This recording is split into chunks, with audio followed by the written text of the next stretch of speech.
주신 말씀 보겠습니다. 사도행전 9장 31절입니다. 사도행전 9장 31절 말씀을 같이 한 목소리로 합독하겠습니다. 그리하여 온 유대와 갈릴리와 사마리아 교회가 평안하여 든든히 서가고 주를 경외함과 성령의 유로로 진행하여 수가 더 많아지니라. 아멘. 말씀을 중심으로 해서 성령의 유로, 이런 제목으로 말씀을 선포하도록 하겠습니다. 오늘 이 말씀은 이제 당시의 초대교회죠. 교회가 예루살렘뿐만 아니라 그 지역에 이제 또 교회들이 있었을 것인데, 그 모든 교회들이 하나님의 성령의 위로가 임하여서 이제 회복되어지는 그런 모습을 말씀해 주고 있습니다. 그래서 보게 되면 그리하여 온 유대와 갈릴리와 사마리아 교회가 평안하여 든든히 서가고 주를 경외함과 성령의 위로로 진행하여 수가 더 많아지니라. 그래서 회복의 내용들을 보게 되면 성령의 위로가 임하니까 교회가 평안하여 든든히 서갔다. 그래서 이제 이렇게 된 연유가 있죠. 바로 직전에 어떤 사건이 있었습니까? 사울이 아주 그냥 악에 바쳐서 교회를 핍박하고 잔멸하려고 그렇게 돌아다닐 때 그 사울이 회심을 하게 되고, 또 도무지 변할 것 같지 않았던, 불가능할 것 같이 보였던 사울이 변화를 받아서 그렇게 교회를 핍박했던 자가 적극적으로 복음을 전하는 그런 모습들을 보게 됐습니다. 그래한 뒤에 이제 그것을 본 뒤에 하나님의 그 일이 있고 난 뒤에 성령의 위로가 임하신 거죠, 교회가.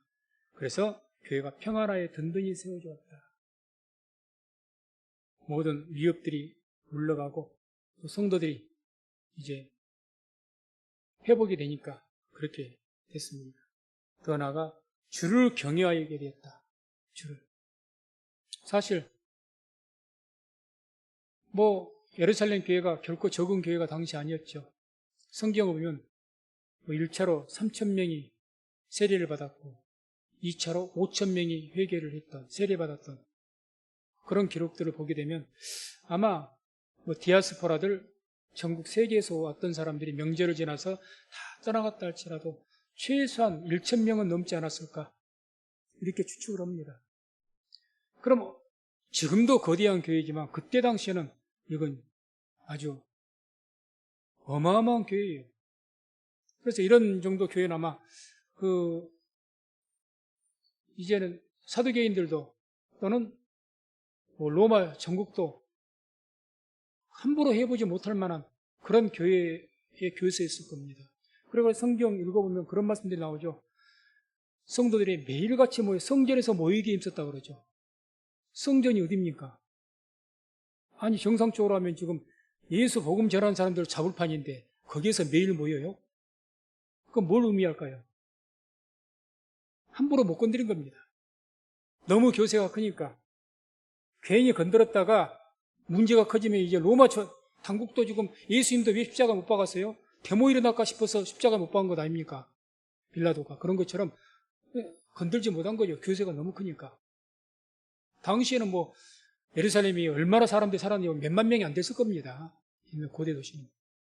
근데 1,000명이 넘는다. 그때 남자들 숫자만 포함하는 말하는 거니까. 그래, 수천 명이라는 이야기죠. 쉽게 못 건들죠. 그 정도의 교회였어요. 그런데 이 교회가 핍박이 한번 일어나온 뒤부터 다 문제가 생겨가지고 무너져 갑니다. 그러니까 그전에는 주를 경외했던, 예수님을 막 경외하고 이렇게 했던 사람들도 다 이제는 그 경외함들이 소멸되어진 거죠. 근데 다시 이제 하나님 역사가 일어나니까 그 경외하지 않았던 그런 하나님을 예수님을 높이고 그러지도 않았던 그런 어떤 마음들이 회복된 거죠. 그래서 그 경외함들이 다시 일어나기 시작한 겁니다. 성령으로. 수가 더 많아졌다. 성경 보면은 뒤에 말씀 나옵니다만은 사도 외에는 다 터졌다 그러니까 흩어졌던 사람들이 이제 다시 회복이 된 거죠. 회복이. 그래서 한마디로 무너져가던 교회가 성령의 위로가 임하니 다시 성도들의 신앙도 회복되어서 하나님을 경외하게 되고, 그러므로 그 교회가 든든하여서 세워져 갔다는 이야기입니다. 이러한 성령의 위로하심이 우리 성민순복음교회 가운데 또 우리 성도님들 가운데 충만하게 임하기를 주의 이름으로 축원을 드립니다. 성령의 위로하심이 있어야 됩니다. 교회는 성령의 위로하심 없이는 세워질 수가 없습니다. 성령의 위로하심이 있어야 됩니다. 우리 성민교회도 머지않아 성령의 위로하심이 임하게 될 줄로 믿습니다. 당시의 교회 상황은 그렇습니다. 이 위로가 임하기 직전에 그 교회 상황은 참 교회가 어려움이 많았습니다. 먼저 낙심과 상처 가운데 교회가 있었습니다. 우리가 사도행전 6장 1절을 보면 이런 말씀이 나옵니다. 그때 제자가 더 많아졌는데 헬라파 유대인들이 자기의 과부들이 그 매일 구제에 빠짐으로 히브리파 사람을 원망한대. 제자가 많아졌다. 3,000명, 5,000명이니까 뭐 수천 명이 됐을 겁니다. 교회가 어마어마한 대형 교회가 된 거죠. 그런데 그렇게 대형 교회가 됐으면 더 큰 교회가 되었으니만큼 영적인 영향력을, 선한 영향력을 더 많이 끼쳐야 되는데 성경 보면 그렇지는 못했던 것 같습니다. 자기들끼리만, 그리고 거기에서 또 어떤 문제가 생겼느냐, 교회가 커져가니까 이제 헌금도 많아졌겠죠. 그러다 보니까 그것을 교회 내부에 있는 어려운 분들, 그러니까 고대는 그때는 과부를 가장 어려운 처지로 성경도 이야기하니까 과부라든지 고아라든지 이런 사람들 아마 도왔던 것 같습니다. 맞게 해야 될 일이죠. 근데 문제는 뭐냐? 뭐 때문에 다툼이 일어났다고 합니까? 헬라파 유대인들이 자기의 과부들이 그 매일 구제에 빠짐으로 히브리파 사람을 원망한대. 그 교회 안에는 헬라파, 그러니까 이방인들이죠.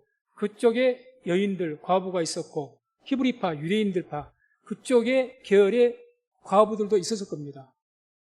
뭐 수십 명일지 수백 명일지는 모르겠지만 어렵게 사는 분들이 있어요. 그래서 이제 이쪽에서 구제해주고 헌금을 이게 이를테면 물질로 도와주는 거예요. 도와주는데 자꾸 히브리파 그쪽 과부들에게 더 많이 도와주고, 쉽게 말하면 헬라파 쪽은 덜 도와준다는 거예요. 그러니까 원망을 하게 되고 싸움이 돼서 심각하게 싸움이 일어난 겁니다. 원망. 참 교회가 크면은 영적으로도 성장을 해야 되는데 교회가 몸뚱아리는 큰데 영적으로는 이거는 아주 3살 먹은 애기도 못 되는 것 같습니다. 지금 뭐 때문에 싸웠다고 합니까? 교회에 더 열심히 섬기기 위해서 뭐 서로 싸운 겁니까? 그게 아니고 교회에서 나 더 안 도와줬다고. 왜 저 집사는 도와주고 더 주고 나는 덜 주냐고. 어떻게 보면 참 한심스러운 이야기 아닙니까? 한심스러워. 다른 걸로 원망을 하고 싸운 것이 아니라 나 더 안 도와줬다고. 아니 저 집사는 이렇게 이런 일도 안 하고 이런 봉사도 안 하고 왜 나만 이걸 해야 되냐고. 똑같은 이야기죠. 영적 수준에 높여서 내가 하겠습니다. 제가 힘들도록 제가 하죠. 제가 맞죠. 제가 더 손해를 보죠. 이래야 맞습니까? 나 더 안 줬다고. 그것도 교회에서 주는 것인데 그걸로 오히려 뭘 해야 되겠습니까? 복음을 전하는데 바깥쪽으로 흘려보내야 되지 않겠습니까? 교회 안에보다도 바깥으로. 나 더 안 도와줬다고. 물론 도와줘야 될 필요성도 있죠. 근데 문제는 그것 가지고 원망하고 싸웠다는 이야기입니다. 싸우기까지. 얼마나 심각했으면 여기에 사도들까지 휘말린 거예요. 사도들도. 그 여인들이 치맛바람에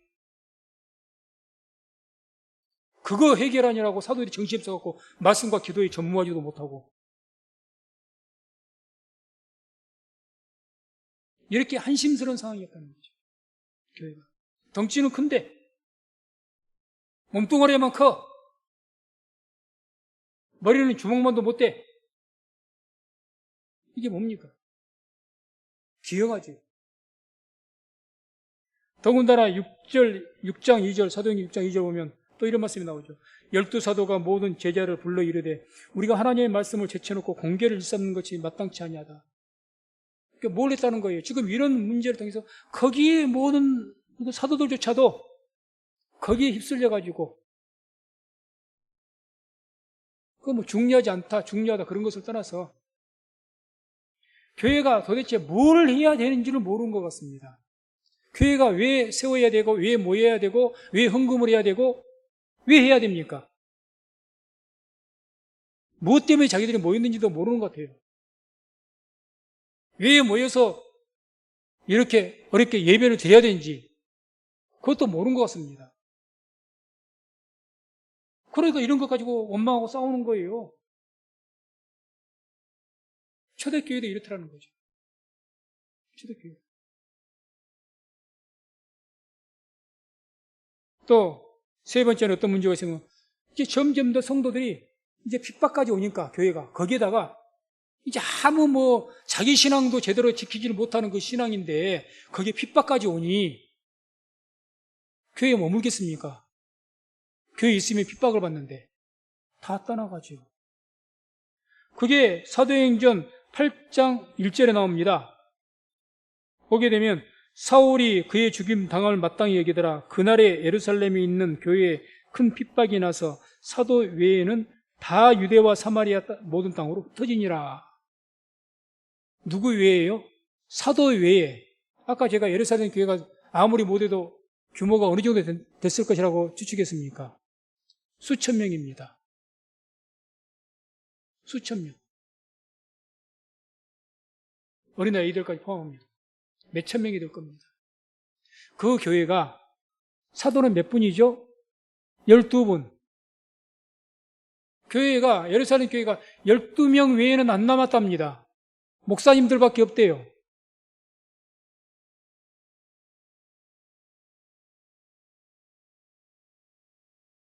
뭐 제가 전에 듣기로 이번 코로나로 1,500명 모였던 교회가 코로나가 지난 뒤에 뭐 계속 예배를 안 드리다가 그 다음에 코로나 지난 뒤에 뭐 1년 뒤인가 2년 뒤 다시 이제 대면 예배를 시작했더니 30명도 못 모였다 말해서 제가 안 믿었거든요. 오늘 뭐 초대교회가 그런 일이 있네요. 여기는 30명도 아니고 사도들밖에 안 남았답니다. 영적인 어떤 신앙적인 그런 어떤 믿음이 성숙한 그런 것들이 없으니까 아니 그런 일로 싸우는데 교회가 핍박이 오는데 교회를 섬기려고 하겠습니까? 교회에서 나 안 도와준다고 지금 싸우고 있는데 교회가 나가면 내가 핍박을 받아요. 감옥에로 들어갈 수가 있어요. 그런데 그 교회를 지키려고 하겠습니까? 상식적으로 생각을 해서. 그러니까 다 떠난 거예요. 물론 이 중에는 훌륭한 분들 빌립 집사와 같이 일곱 집사와 같이 훌륭한 분들은 그 떠난 것이 그냥 교회를 버리고서 떠난 것이 아니라 이제 다른 지역으로 복음을 전하기 위해서 떠난 분들도 몇 분 계시지만 떠난 거죠. 교회가 큰 것이 능사가 아니고 우리가 외형적으로 내가 복을 받아서 뭐가 잘 되고 내가 큰 직분을 더 받고 이게 능사가 아닙니다. 외형적으로 보이는 것이 능사가 아니고 우리가 영적으로 어느 정도 준비가 됐냐 이게 문제죠. 우리 자녀들도 키워보니까 아시겠지만 아이들이 나이만 많이 먹었다고 철이 들었던가요? 안 그러잖아요. 나이가 20이 넘고 이제는 군대를 갔다 오고 그래도 부모가 보기에는 어떻게 생각해요? 참 소갈머리 없어요. 너무 철이 안 드는 것 같아. 주님 보시기에 얼마나 그랬을까요? 얼마나 그러셨을까요? 그런 모습이죠. 그래서 한마디로 이때 이 예루살렘 교회는 영적인 어떤 모습이 너무 적은 교회였습니다. 우리가 흔히들 그러지 않습니까? 서로 믿음 안에서 성도들끼리 그런 말들을 가끔 하죠. 어떤 사람들을 말하면서 참 신앙이 좋으면 참 저분은 영적인 데가 참 있는 것 같아요. 영적인 데가 있다 그럽니다. 영적인 데가 있단 말이 무슨 말인지 아십니까?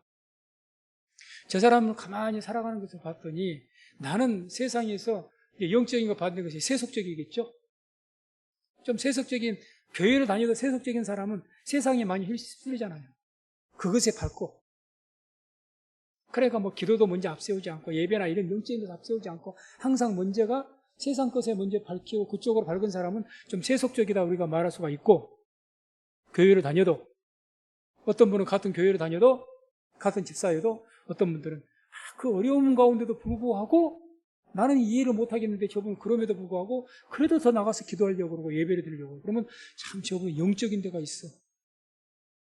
그게 영적인 데가 더 있는 겁니다. 영적 지수가 높은 거죠. 지금 예루살렘 교회는 영적 지수가 높은 거예요. 세속적인 지수가 굉장히 높은 겁니다. 교회가 수천 명 모여 있으면 뭐합니까? 우리 교회는, 그런데 본인은 물론 그 안에 믿음이 좋은 분들도 계시죠. 그 안에 나는 영적인, 세속적인 지수가 높고, 이렇게 영적인 지수가 그냥 교회에서 뭐 더 안 주나. 이것만 생각한다면, 그게 과연 어떨까요? 근데 그런 상황이 있다는 거죠. 이렇게 핍박과 또 어떤 믿음들이 약해서 어려움들, 그래서 도인들끼리도 막 그렇게 성도들 간에도 갈등이 생기고 너무 적은 문제죠. 참 어른들이 입장에서 보기에는 너무너무 그냥 수준 낮은 문제입니다.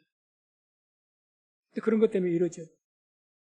그런 가운데 있는 그런 교회를 성령님께서 어떻게 위로를 하셨는가? 성령이 위로하십니다. 잠언서 18장 14절에 이런 말씀이 나옵니다. 함께 말씀을 한번 합독합니다.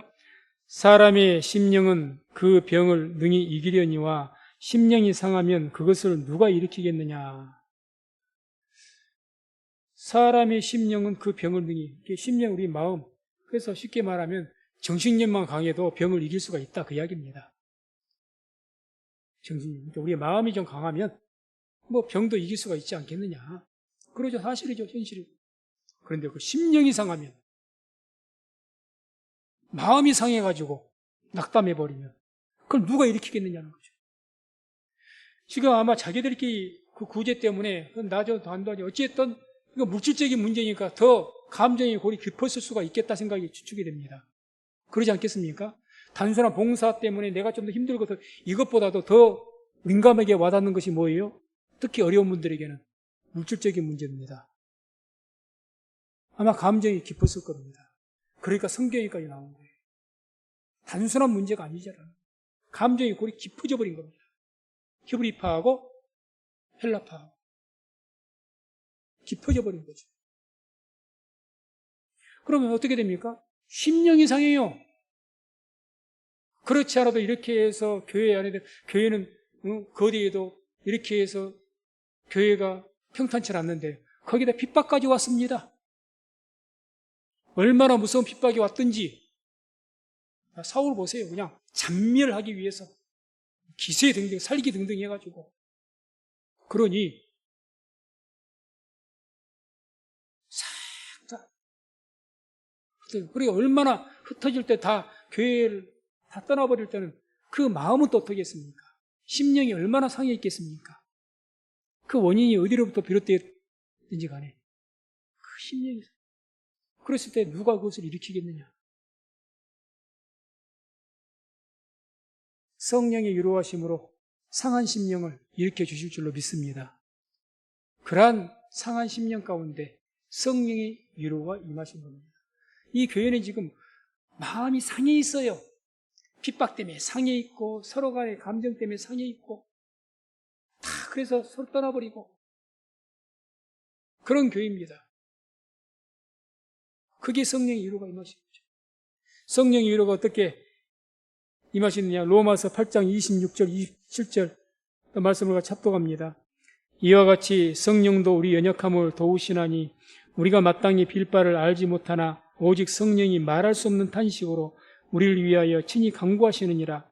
마음을 감찰하시는 이가 성령의 생각을 아시나니 이는 성령이 하나님의 뜻대로 성도를 위하여 간구하심이니라. 아멘. 얼마나 성령께서 이미 성령님이 임하셨지 않습니까? 저들에게 오순절날에 다 성령 받았습니다. 성령 세례가 임한 분들입니다. 그러니 그 안에서 성령께서 얼마나 말할 수 없는 탄식 가운데 계셨을까요? 얼마나 탄식, 아니 주의 백성들이 다른 거룩한 문제로 뭐 원망이 생기고 힘들어하는 것이 아니라 너무나도 하잘것없는 것 가지고 이러니 그 안에 계신 성령께서 얼마나 탄식하셨을까요?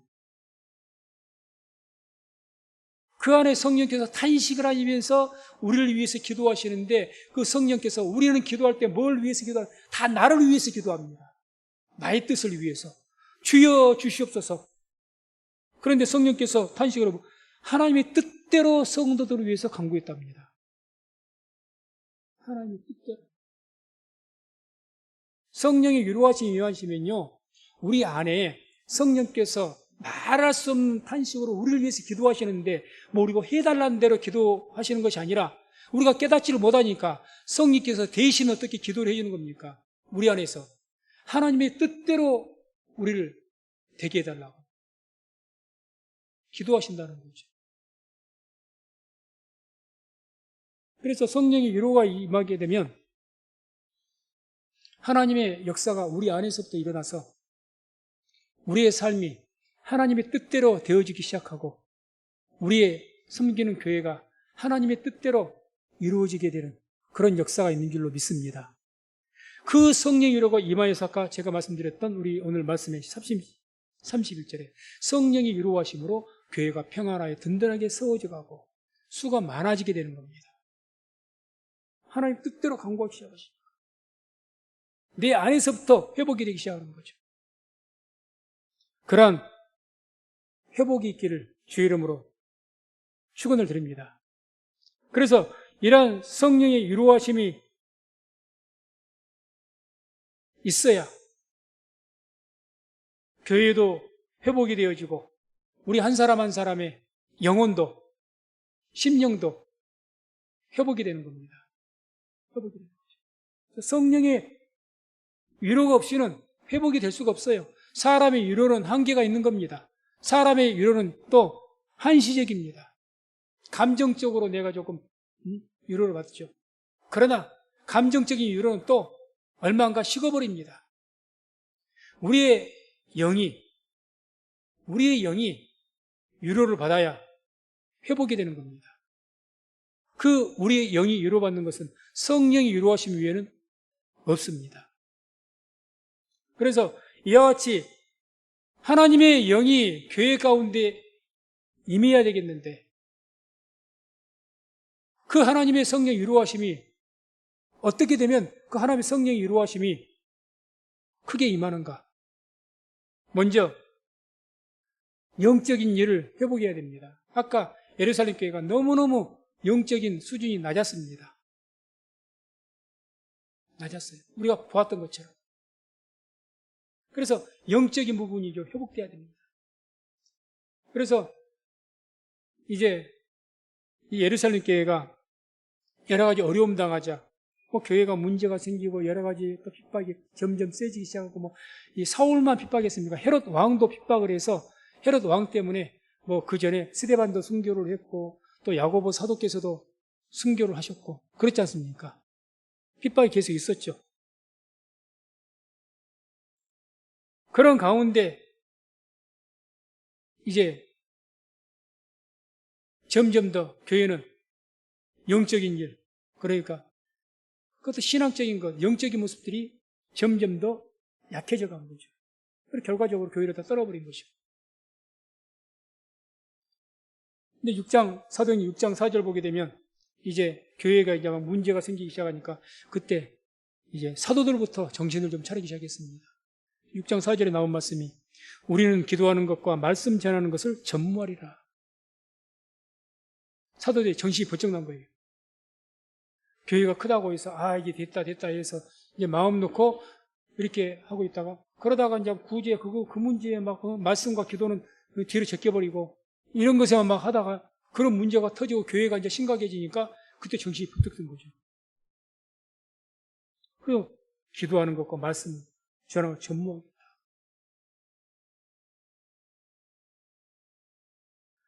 이와 같이 성령의 위로가 임하기 위해서는 우리가 하나님의 뜻이 무엇이고 우리의 삶 속에서 영적인 일이 먼저 우선이 되어지는 그런 모습이 있어야 성령의 위로가 임하게 되는 겁니다.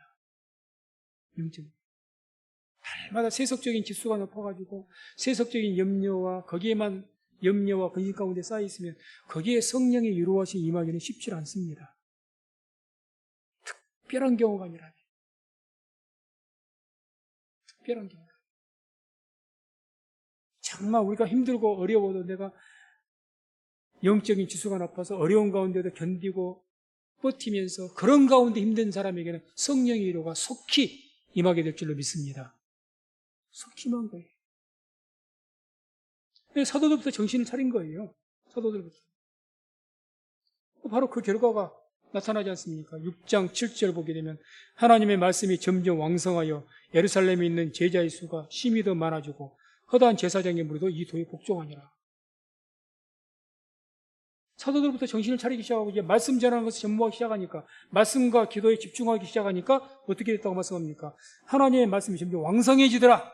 왕성해지다. 하나님의 말씀이 더 강해지더라 그 말이에요. 세졌다는 이야기죠.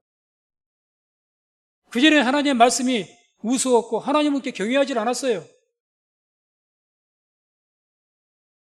하나님의 말씀이 세지기 시작한 거예요. 강해지기 시작한 겁니다. 그러니까 다시 제자의 수가 더 힘이 많으니까 5,000명, 3,000명에서 수천 명에서 그런 것이 아니고 흩어졌던 사람들이 이제 막 문제 생기고 그래서 막 그런 어떤 문제가 생긴 거 다시 회복이 되는 조짐이 보이더라 그 말이죠. 더 많아졌다. 우리가 하나님 믿는 하나님의 자녀로서 우리는 거룩한 성도라 일컫는 성도입니다. 신자, 믿는 사람들입니다. 신앙인입니다. 그런 신앙인으로서 우리가 세속적인 것보다 영적인 일에 더 사모함을 많이 가지고 있는 그런 영적 지수가 높아야 우리가 하나님의 위로하심이 속히 임하는 겁니다. 그래서 힘들수록 우리의 영적 지수가 더 높아야죠. 더. 힘들수록 하나님을 더 많이 의지한 사람은 영적 지수가 높은 겁니다. 힘드니까 힘들수록. 힘들다고 더 하나님을 의지하지 않는 분들도 계시거든요. 많이. 그러면 성령의 위로하심이 힘드니까 더 힘들어 더 침륜에 빠집니다. 뒤로 물러난 자는 하나님께 침륜에 빠지는 기뻐하지 않는다고 했는데 더 뒤로 점점 물러가요. 한 발, 두 발 더 교회에서 멀어져 갑니다. 신앙에서. 그러면 성령의 위로는 점점 더 멀어져 갑니다. 시편 51편 10절, 12절 보게 되면 다윗이 고백한 내용이죠. 하나님이여 내 속에 정한 마음을 창조하시고 내 안에 정직한 영을 새롭게 하소서. 나를 주 앞에 쫓아내지 마시며 주의 성신을 내게서 거두지 마소서. 주의 구원의 즐거움을 내게 회복시키시고 자원하는 심령을 주사 나를 붙드소서. 언제입니까? 다윗이 범죄한 뒤에 나단 선지자가 당신이 죄인입니다 하고 지적했을 때 엎드려서 회개하면서 기도하면서 하나님께 기도한 내용입니다. 아주 절절합니다. 하나님이여 내 속에 정한 마음을 창조하시고 이제 내가 죄를 지었습니다. 내 죄를 용서하시고 깨끗한 마음으로 그 음욕을 품었던 마음들을 깨끗하게 해주십시오. 내 안에 정직한 영을 새롭게 해주십시오. 그냥 그 밧세바를 가늠했으니 이거 누구에게 말을 합니까? 물어보면 거짓말해서 막 임신을 하게 되니까 이제 이리 들리고 저리 들리고 이렇게 핑계대고 저렇게 핑계대고 거짓말하기에 바쁘죠. 감추기에 바쁘죠. 항상 거짓으로 가득 차 있습니다. 어떻게 하면 사람들 눈을 속일까? 어떻게 하면 신하들이 모르게 하지? 이거 알면 망신인데? 그 생각밖에 더 있겠습니까? 거짓으로 가득 차 있는 자기 마음, 거기 내 안에 정직한 영을 새롭게 해주십시오. 정직도 용기가 있어야 정직합니다. 용기가 있어요. 나를 주 앞에서 쫓아내지 마시며 주의 성신을 내게서 거두지 마소서. 주 앞에서, 하나님 앞에서 나 하나님 없이는 나는 못 삽니다. 하나님의 영을 내게서 거두지 말아 주십시오. 성령 거두지 마십시오. 난 성령이 떠나시면 나는 죽습니다. 하나님 아니면 나는 죽습니다. 그 이야기예요. 주의 구원의 즐거움을 내게 회복시켜 주십시오. 내가 주의 구원받은 그 옛날 첫신앙 때 얼마나 주를 기뻐했습니까? 그런 옛날 초신앙을 첫신앙이 회복되게 해 주십시오. 그 말입니다. 그 즐거움으로, 기쁨으로 헌신하고 봉사했고 성전을 건축하려고 얼마나 사모했습니까? 자기가 건축하지 못한다고 해도 평생을 통해서 성전을 건축할 수 있는 그 물자를 모았던 사람이 다윗입니다. 솔로몬은 별로 공로가 없어요. 사실은 아버지가 모았던 것 다 가지고 성전 건축한 겁니다. 다윗이 다 준비했죠. 그 아름다운 마음들, 그때 어떤 마음으로 했어요? 너무너무 기쁜 마음으로 주님께 봉사하고 어떻게 하면 내가 성전을, 하나님의 성전은 저 장막 가운데 벗겨는 계시는데 나는 이렇게 호화로운 궁궐에 있으니 마음에 갇히게 돼가지고 하나님의 성전을 내가 거룩한 성전을 지었으면 좋겠다. 그런 기쁜 마음으로 그 마음 좀 회복시켜달라. 간절하게 보는 겁니다. 자원하는 심령을 주사 나를 붙드소서. 내 스스로 자발적으로 헌신하고 누가 해라 해서가 아니라 누가 가자 해서가 아니라 내가 주님을 생각해서 교회를 생각해서 내가 자발적으로 가서 헌신하고 봉사하고 누가 시켜서 한 것이 아니라 그런 마음으로 나를 좀 붙들어 주십시오. 이러한 고백이 저나 우리 모든 성도님들에게 있기를 주의 이름으로 축원을 드립니다. 그래야 기쁨으로 충만해지고 하나님의 성령 이루가 임하게 되는 겁니다. 속히. 이때가 다윗이 언제였습니까? 왕에 의해서 쫓겨났던 때가 아닙니다. 당시에 다윗 왕이 그 지역에서 가장 강했다면 강한 나라였습니다. 가장 강했을 때입니다. 왕이 뭐가 부족해서 강한 나라의 왕이? 납작 엎드려서 오직. 다시 말해 다윗은 왜 이랬느냐? 하나님 믿는 사람이 살아가면서 무엇이 중요한지 가장 귀한 것인지를 알았던 사람입니다.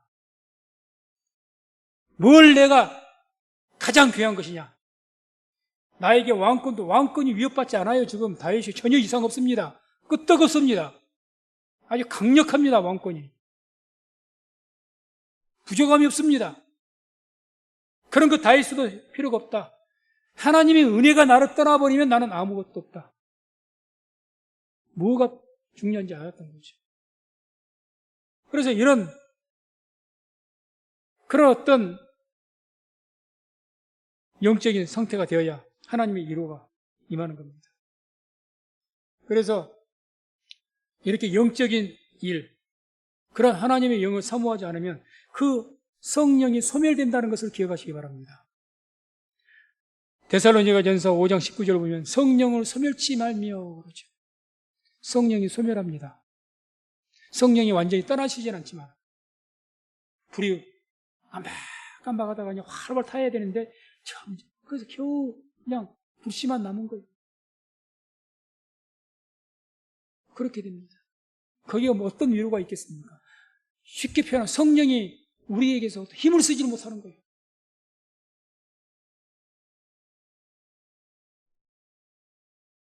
우리가 살아가면서 많은 어려움을 겪었습니다. 예루살렘 교회만 그러니까 우리 교회도 어찌 보면 예루살렘 교회 못지않게 어려움들이 있습니다. 지금도 있고 또 앞으로도 그런 어려움들이 떠나지는 않을 겁니다.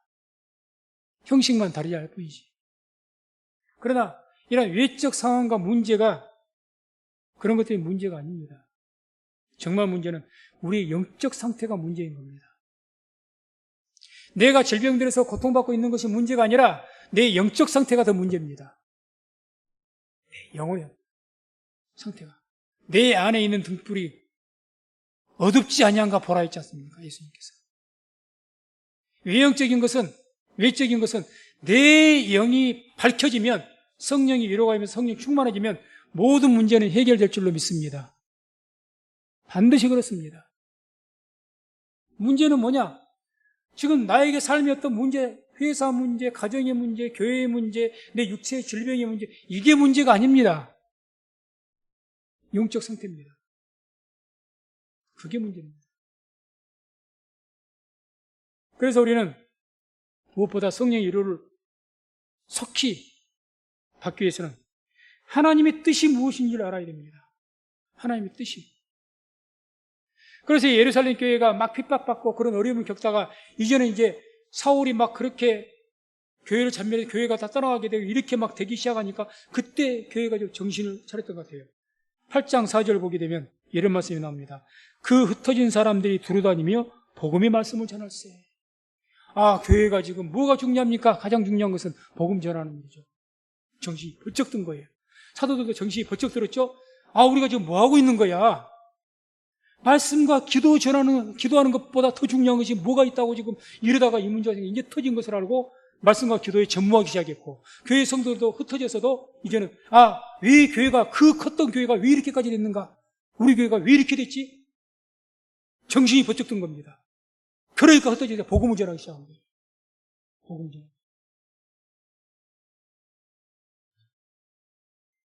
주님의 뜻이 뭐였습니까? 예수님께서 승천하실 때 최후에 유언으로 남기신 말씀이 뭐죠? 1장 8절 사도행전. 오직 성령이 너희에게 임하시면 너희가 권능을 받고 예루살렘과 온 유대와 사마리아와 땅끝까지 이르러 내 증인이 되리라. 한마디로 뭐죠? 복음 전해라는 것 아닙니까? 땅끝까지. 근데 교회가 지금 뭐 하고 있어요? 복음 전하지 않고 자기들끼리만 모여서 자기들끼리 있는 거예요. 그래서 있는 거 가지고 나누기 시작하는 거예요. 좋다. 그러다가 이제 왜 네가 더 많이 가져가? 내가 더 많이 가져가야지? 이러고 싸우고 있는 겁니다. 그러다가 교회에 큰 혼란이 임한 거죠. 이번 코로나가 예전에도 한번 말씀드렸지만 임한 것이 한국교회, 세계적으로 임한 거지만 모든 교회도 임한 것이 의미가 있습니다. 교회 정신 차리라고 아마 그러셨을 것 같습니다. 교회 회개하라. 분명히 그런 하나님의 뜻이 있습니다.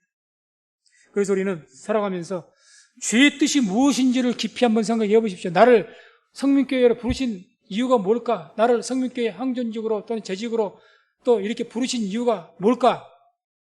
하나님께서 나를 향하여서 뭐를 이루시기를 원하실까? 주의 뜻이 뭘까? 이걸 깊이 생각을 하며 살아가야 됩니다. 에베소서 5장 15절, 17절 우리 말씀을 같이 한번 합독합니다. 그런즉 너희가 어떻게 행할 것을 자세히 주의하여 지혜 없는 자 같이 말고 오직 지혜 있는 자 같이 하여 세월을 아끼라. 때가 악하니라. 그러므로 어리석은 자가 되지 말고 오직 주의 뜻이 무엇인가 이해하라. 아멘. 그러므로 어리석은 자가 되지 말고 오직 주의 뜻이 무엇인가 이해하라. 주님께서 너를 왜 세웠고 너를 왜 부르셨느냐? 왜 성민순복음교회 이걸 세웠느냐? 그것을 이해하라. 깊이 좀 생각해봐라. 그 말씀이죠. 우리를 향한 주님의 뜻이 뭘까요? 생각해 보셨습니까? 우리 성도 개개인을 향해서 저는 저대로, 우리 성도님들 개인대로 하나님께 여러분들을 택하시고 부르신 그 뜻이 어디에 있을까요? 하나님께서 우리를 향하신 그 뜻은 복잡하지 않습니다. 심오하고 철학적이고 그러지 않습니다. 단순합니다. 예루살렘 교회를 세우신 뜻은 말씀에 나온 것처럼 복음 전하라고. 사도를 세우신 이유는 말씀과 기도에 전무해서 교회 일으키라고. 말씀과 기도에 전무하라고. 어렵습니까? 너무 간단합니다. 왜 나를 목사로 세우시고 왜 성도님들을 집사로, 권사로 또는 장로로 이렇게 세우셨을까요? 간단하지 않습니까? 이게 뭐 대단히 심오하게 생각을 해야 되는 겁니까? 조금만 우리가 생각하고 기도해도 금방 답은 나오는 일입니다. 우리 어려움 당할 때 주님께서는 이런 어려움을 지금 당하고 있습니다. 예루살렘 교회에 막 큰 핍박이나 어려움 당했죠. 주님의 뜻은 무엇일까요? 그럼에도 불구하고 믿음으로 버티고 견디는 것이 주님의 뜻이었을 겁니다. 다 떠나는 것이 주님의 뜻이겠습니까? 말도 안 되잖아요. 어려운 가운데 다 떠나라! 그게 주님의 뜻일까요? 너 힘들지? 다 떠나. 그게 주님의 뜻일까요? 아니잖아요. 3살 먹은 애기도 아는 일이잖아요. 그럴수록 어떡하라고 더 버티고 견디고 충성해라. 그게 주님의 뜻이죠. 그래서 우리가 성령의 위로하심은 반드시 우리에게 있어야 됩니다. 개인이 됐든지 교회가 됐든지 성령의 위로하심이 없이는 회복을 할 수가 없습니다. 그 성령의 위로하심이 강력하게 임하기 위해서는 우리가 주의 뜻을 깨닫고 영적인 이해를 회복했을 때 성령의 강력한 위로하심이 은혜가 임하게 될 줄로 믿습니다. 그래서 우리 모두가 지금 이후부터라도 영적인 일을 회복하시고 그 영적인 일을 회복하고 주의 뜻을 향하여서 하나님의 성령의 위로하심을 통해서 이 예루살렘 교회와 같이 평안하여서 든든하게 세워져가는 우리 성민교회가 되게 되시고 우리 성도님들은 신앙들이 회복해서 성령의 충만함 받는 그런 은혜가 있기를 주의 이름으로 축원을 드립니다.